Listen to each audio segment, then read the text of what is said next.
Orada sekreterliğini yaptım. Senin kız kardeşim. Bir dananın budunun borcu. Burası örgü sınıfı. Biz ip. Gördüğün gibi.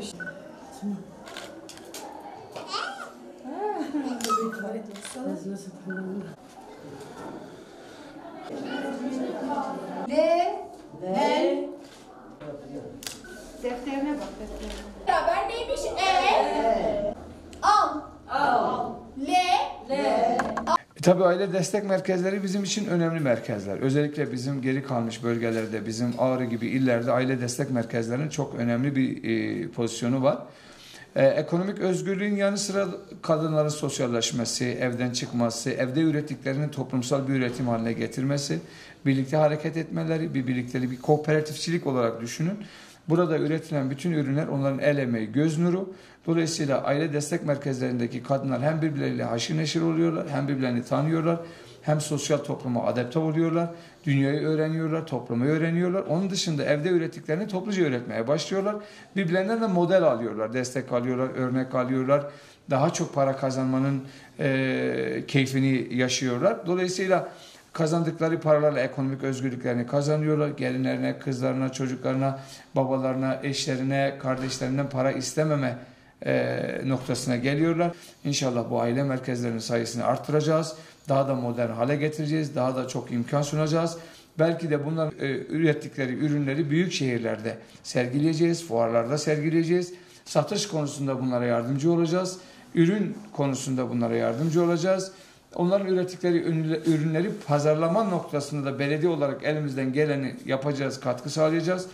Bununla ilgili fuar düzenleyeceğiz. Aynı zamanda şehrimizin dışındaki fuarlara da bu ürünleri taşıma noktasında onlara yardımcı olacağız. Ve dolayısıyla Ağrı'daki kadınların en emeği, göz nuru ürünleri belki de Türkiye'nin önemli markalarının tezgahında, belki de AVM'lerinin tezgahında olacaktır.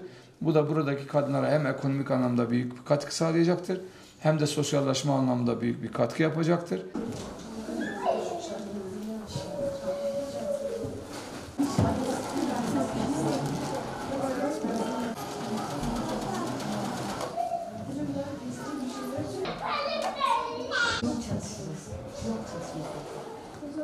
Şimdi size köşe çalışmasını anlatacağım.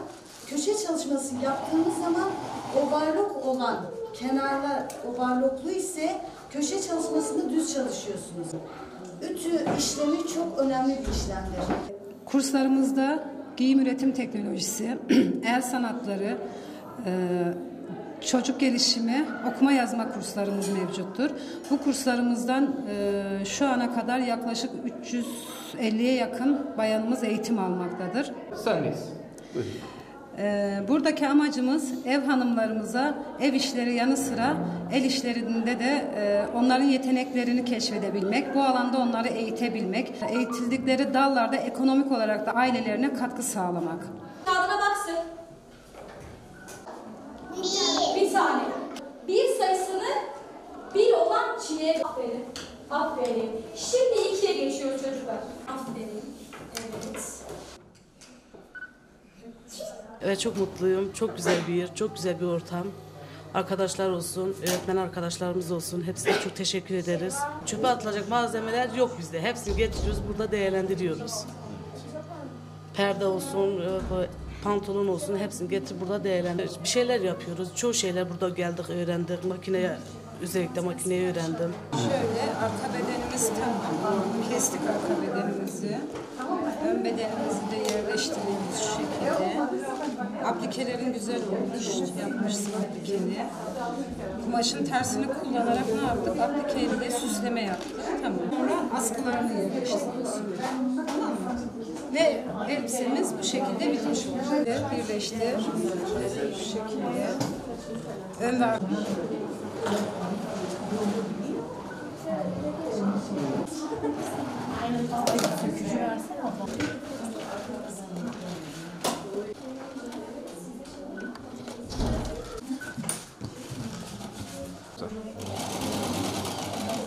Kaligrafi ve filografi çalışıyoruz bu sene yoğun olarak. Bir de İslami sanatlar var elimizde. Böyle memnunuz. İnşallah devam eder sürekli böyle.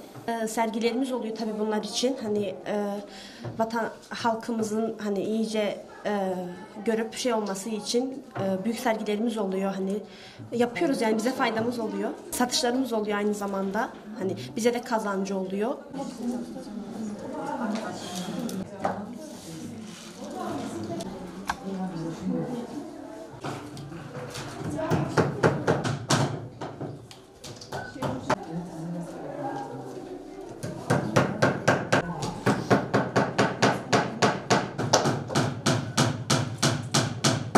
Ben örgüyle uğraşıyorum.